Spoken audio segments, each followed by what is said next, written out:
Hello everyone, Mike or MTashed here, bringing you a quick rundown of the Trials map Black Shield.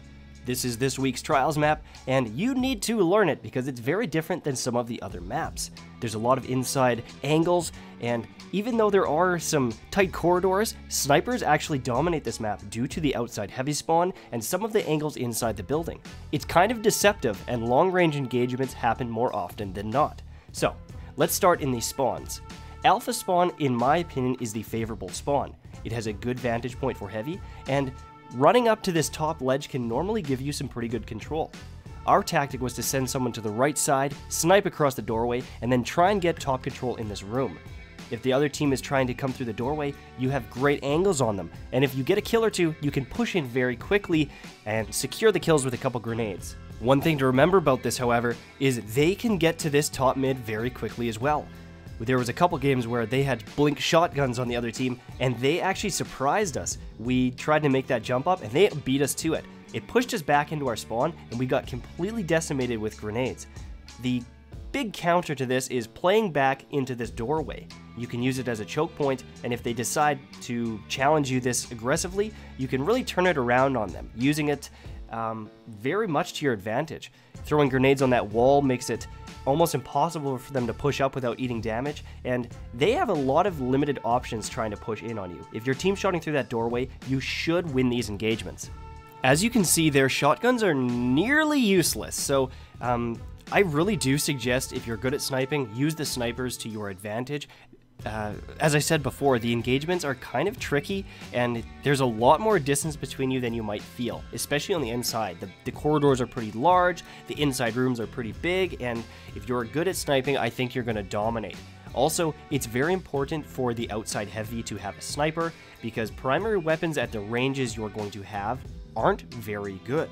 So, for the heavy round at Alpha, one of our biggest tactics was to send 1 or 2 people onto this outside ledge, snipe across it heavy, and we'd either close out the round instantly with a couple kills, or delay the team long enough from getting the heavy that our person that went inside could get it and clean up the rest of the kills. This worked out very well for us, and there weren't many times where we botched this, even if we died instantly to the other team's snipers.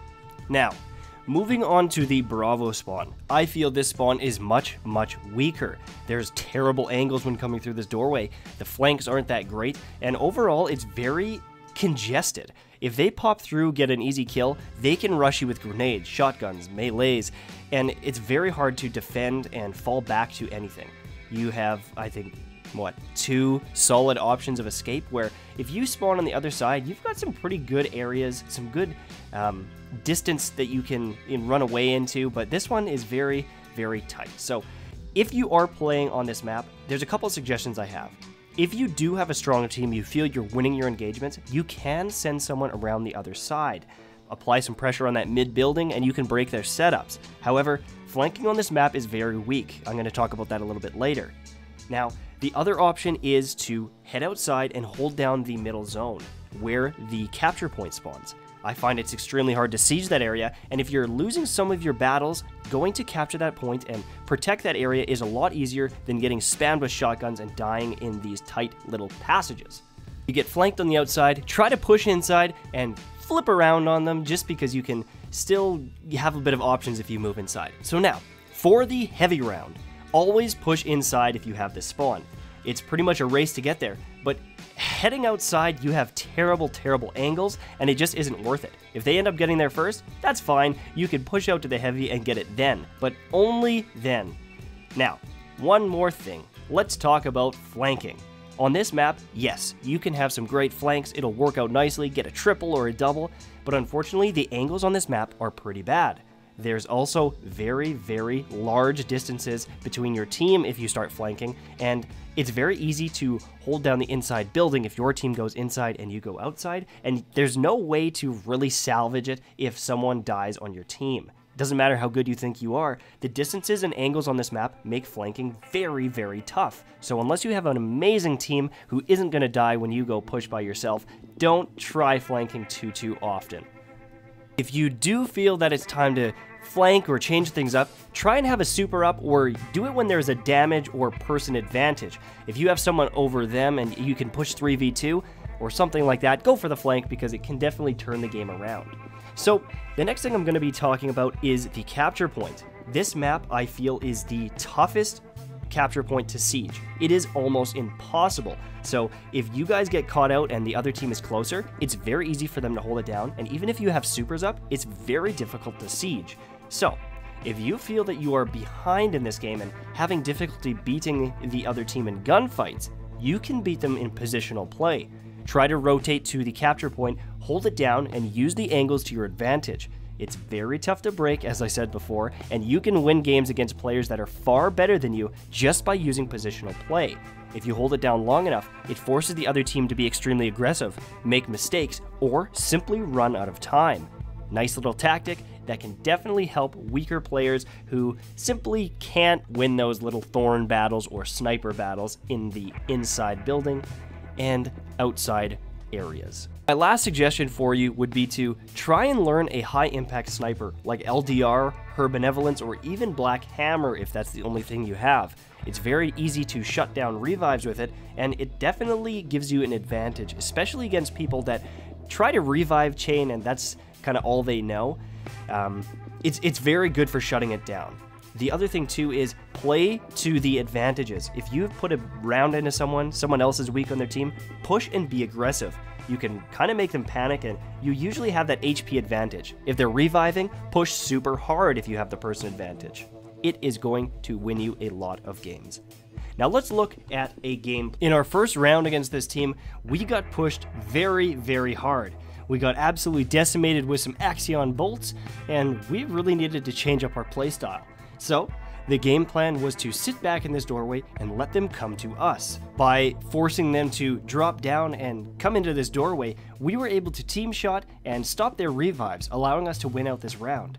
You really need to be aggressive here and shoot as a team. If you have someone that's not participating, it's very, very hard to survive these situations with their pressuring you.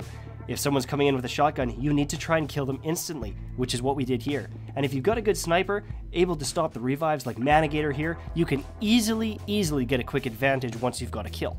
Now, for this next round, I thought, hey, let's change it up, and I decided to flank. And this is when I realized that it wasn't the best idea. Our team died very quickly, and I was left alone. This allowed them to push into this doorway and completely zone me from my teammates. When I tried to move back around, they chased me from this door and from the door we had just came from, and unfortunately, it was nearly impossible to win this round. Even with a couple nice snipes, I had no chance here. Even if I got a revive off, I was really surrounded here and we would have been killed. So, the game plan was stick together. They are very aggressive, they move as a team, and we need to do it better than them. So, what we did again was sit back. These guys got pretty predictable, so I threw a grenade on the jump down. What happened next was a free double kill and an easy round, simply because I knew they would be going there. With it tied 2-2 now, and my super about to be up, it was time to make some plays. We wanted to get the lead going into the heavy round, just so we weren't playing from behind. I push in very quickly and aggressively with my super, and it catches them somewhat off guard. I catch a guy when he's jumping, he has no way of dodging, and this guy blinks once, blinks twice, and I get the free kill to end the round. Now, we have a little bit of an advantage going into the heavy round. Our gameplay from this side is push the outside heavy and force them to either snipe us and waste time, or kill them when they're trying to grab it. So at the start of this round, our play was to send 2 people out to the sniper ledge. Tinks and I made our way there, and Mana pushed on the inside. Best case scenario, all of them come outside and we delay them. Worst case scenario, they all go inside and kill Mana. So, they ended up pushing the heavy, but we actually got pincered here and picked off. For the most part, this doesn't look like a very good play, and we kind of botched it. However, we delayed them long enough that Mana was able to push back outside, kill them before they got the heavy, and end the round himself. This worked out pretty nicely in our favor, but if you don't have that guy succeed on the inside, dying like that was very poor play on our part. Heading into this round with a 4-2 lead, we felt pretty comfortable. We decided, why the heck are we fighting inside here? I almost got stuck, and this really got us thinking, you know, if they have a super, if they land a couple good grenades, we're in a really clumped up situation here, and it wasn't to our best interest to stay. We figure At this time, we have the lead. We only need one more win, so we should force them to come to us. That's why we decided to move to the capture point. As I said before, the capture point is extremely hard to siege, and for the most part, if you have a good team, you can hold this thing down indefinitely. In this final round, they're already panicking, and if we can add the boost of, oh shit, we're zoned from the capture point too, it can really play some mind games against the other team. As we rotate over here, the goal is to hold down this place effectively, spread out so that one Nova Bomb or a Super can't kill us, and try and pick them off still and cause them to not be able to push as a team. If we can get a couple kills, it delays them second by second and gets us closer to our objective. Right here I land a snipe, but I get extremely cocky. I want to get that revive one bang, but I'm not paying attention to the sniper on the right.